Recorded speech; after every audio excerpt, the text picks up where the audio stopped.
up and run into the streets as the fire spread from house to house, and the cry went up, "London's burning! London's burning!"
start of one of the most famous stories in the world.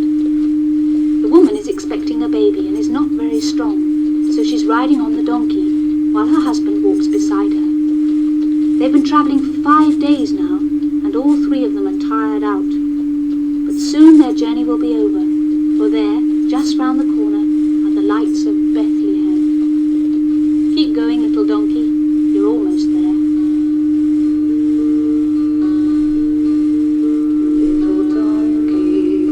Little donkey, on the dusty road. Got to keep on plodding onwards with your precious load. Been a long time, little donkey, through the winter's night. Don't give up now, little donkey, Bethlehem's in sight. Ring out those bells tonight, Bethlehem, Bethlehem. Follow that star tonight, Bethlehem, Bethlehem. Little donkey, had a heavy day. Little donkey, carry Mary safely on her way. Little donkey, carry Mary safely on her way. When Joseph and Mary arrived in Bethlehem, the town was very crowded. All the inns were full, and so were all the hotels and boarding houses. By now it was almost time for Mary to have her baby, and Joseph was very anxious to find somewhere to stay, but it was impossible. Wherever they tried, people just said, "You can't come in," and shut the door in their faces. Poor Mary and Joseph, so tired after their journey, and so lonely.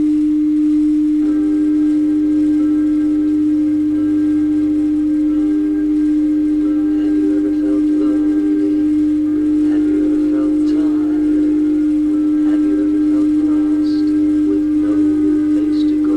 Well, think of Joseph, lost in a strange town, searching for a bed where a baby could be born.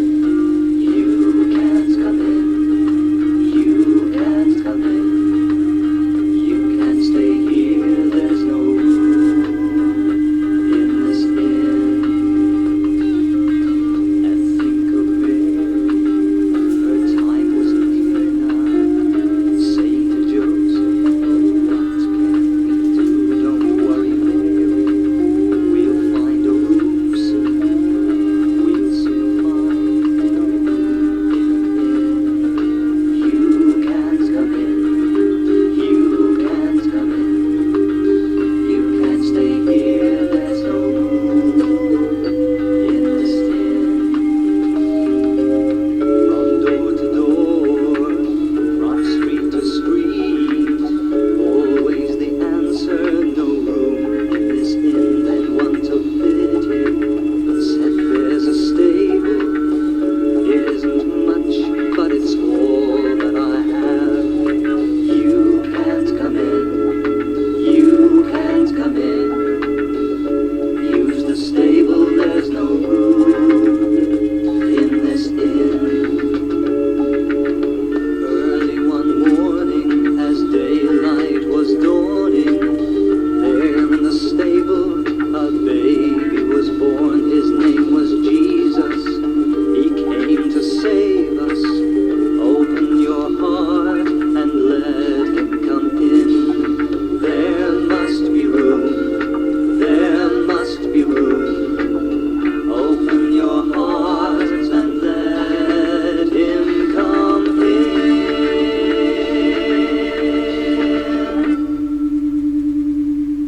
Meanwhile, the 3 wise men from the east were also travelling to Bethlehem. They had heard that somewhere in Judea a new king had been born, and they had come to bring him presents: gold, frankincense, and myrrh. They still didn't know where Jesus was,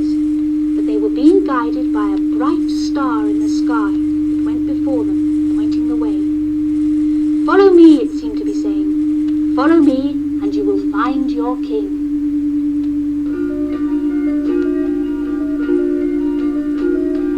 We are going to find a king. Follow the star, follow the star.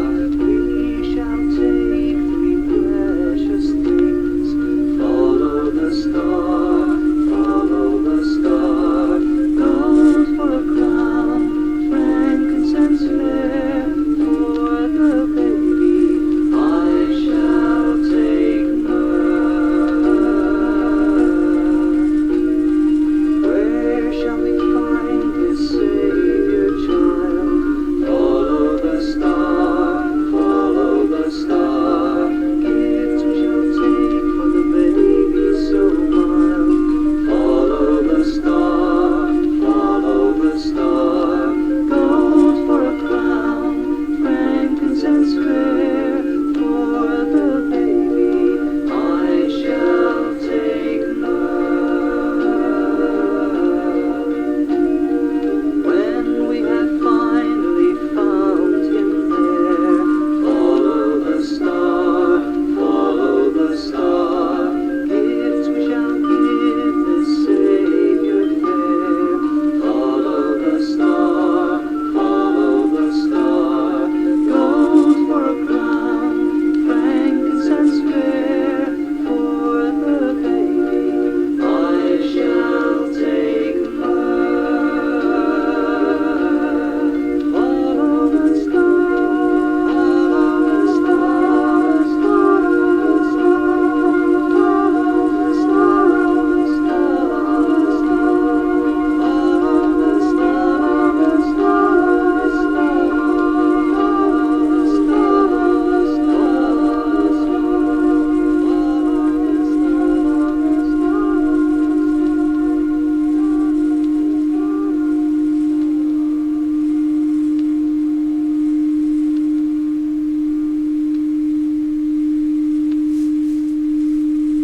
And the 3 wise men came to Jesus, and when they had given him their presents, they went away rejoicing. For they believed that the baby they had seen was going to make everybody's lives better and happier. And ever since then, people have always been happy at Christmas. It's a time of celebration. It's a time to clap your hands and be cheery. Clap your hands and be cheery. Clap your hands and be cheery. Clap your hands and be cheery if you let him come in. Clap your hands and be cheery. Clap your hands and be cheery. Clap your hands and be cheery if you let him come in. There must be room. There must be room. Open your heart and let him come in. Stand and be cheery.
cabbages. One day, what do you think I saw? Caterpillars crunching, caterpillars munching. What could it all be for?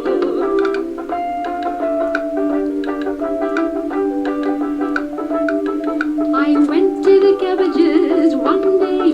What do you think I saw?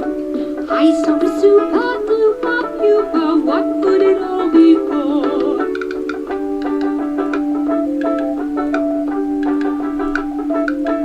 I went to the cabbages.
time ago in the country of Israel, there lived a boy called David.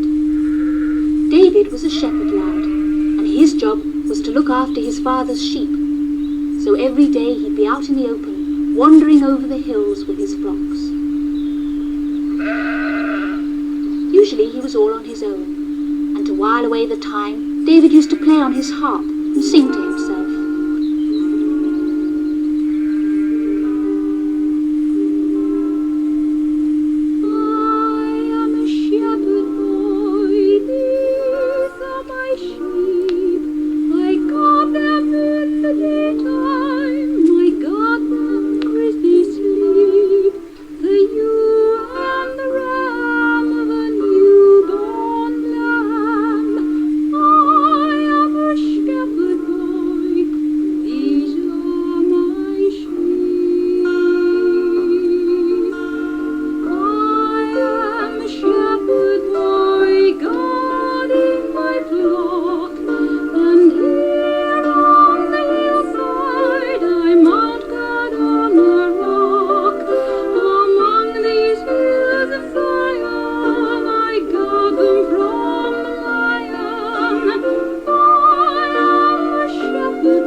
His country was being invaded.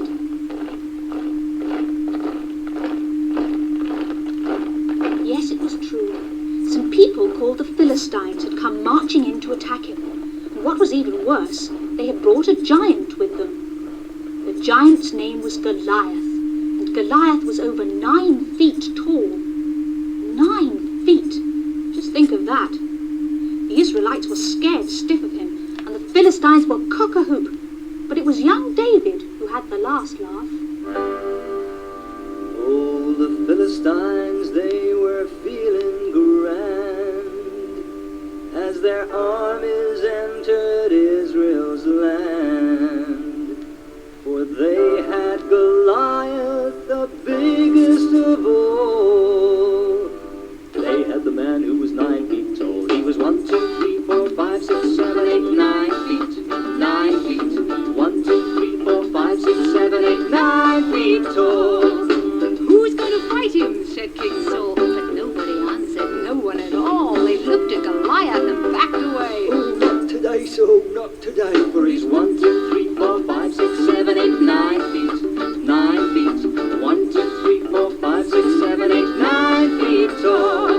But David took out his shepherd's sling. I'll fight Goliath, he said to the king. God will look after his shepherd lad.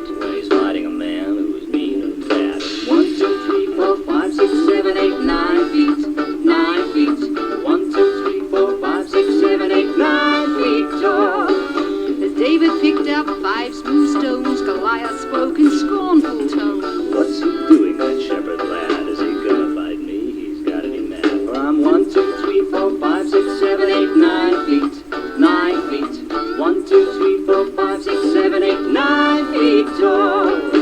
David turned and swung his sling. The stone flew straight like a bird on a wing. It struck Goliath smack on the head, and down fell Goliath as good as dead. Down fell the man who was 1, 2, 3, 4, 5, 6, 7, 8, 9 feet. 9 feet. 1, 2, 3, 4, 5, 6, 7, 8, 9 feet tall. How, said David. How, said Saul. How, said the Israelite armies all. The bigger they are, the harder they fall. Especially men who are 9 feet tall. That goes for men who are 1, 2, 3, 4, 5, 6, 7,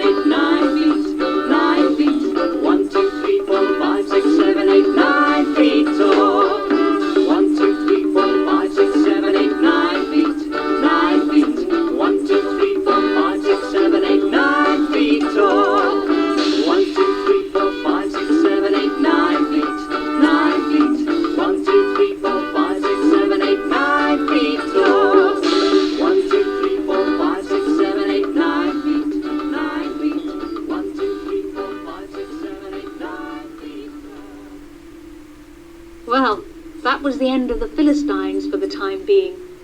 And as you can imagine, David was pretty popular with the people of Israel.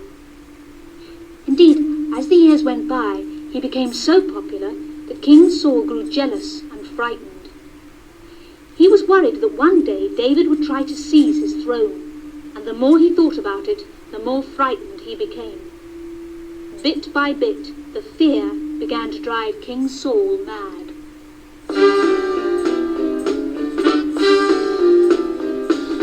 Saul, Saul, he was a bad man. Saul, Saul, he was a madman. Saul, Saul. There were voices whispering in his ear, and the voices filled King Saul with fear. For this is what he seemed to hear. That man David, he's a threat. Catch him in your net. David, David has got to be killed. That man's blood has got to be spilled. Saul, Saul, he was a bad man. Saul, Saul, he was a madman. Saul, Saul. As he lay awake each night in bed, there were voices pounding in his head. And this is what those voices said. That man David, he's a threat. Catch him in your net. David, David has got to be killed. That man's blood has got to be spilled. Saul, Saul, he was a bad man. Saul, Saul, he was a madman. Saul, Saul. Time and time again, he'd hear those voices in his brain. Voices, voices driving him insane. That man David, he's a threat. Catch him in your net. David, David has got to be killed. That man's blood has got to be spilled. That man David, he's a threat. Catch him in your net. David, David has got to be killed. That man's blood has got to be spilled. Now Saul had got it all wrong. In spite of everything, David was still loyal to him. And anyway, he was best friends with Saul's son, Jonathan. But Saul didn't see it that way. He was bent on killing David, and David decided that he would have to run away and hide. While he was in hiding, the Philistines invaded Israel yet again, and this time there was a great battle.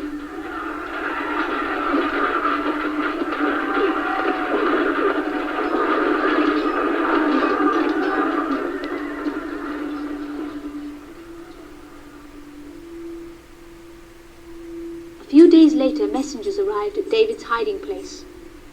"King Saul is dead," they said. "Saul and his son Jonathan have both been killed in battle, and we want you to be the next king of Israel."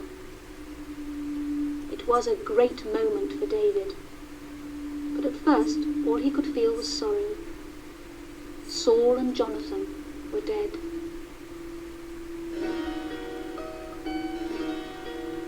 The mighty are fallen, for Saul I weep.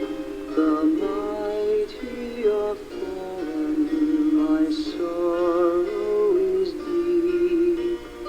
Jonathan, my brother, we loved one another. Jonathan, oh Jonathan, my sorrow is deep.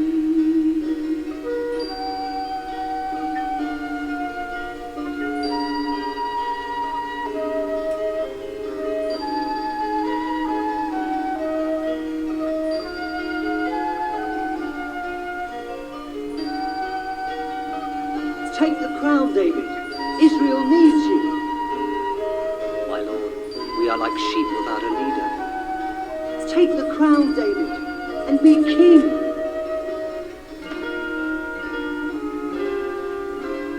I'll be a shepherd king, the people my sheep.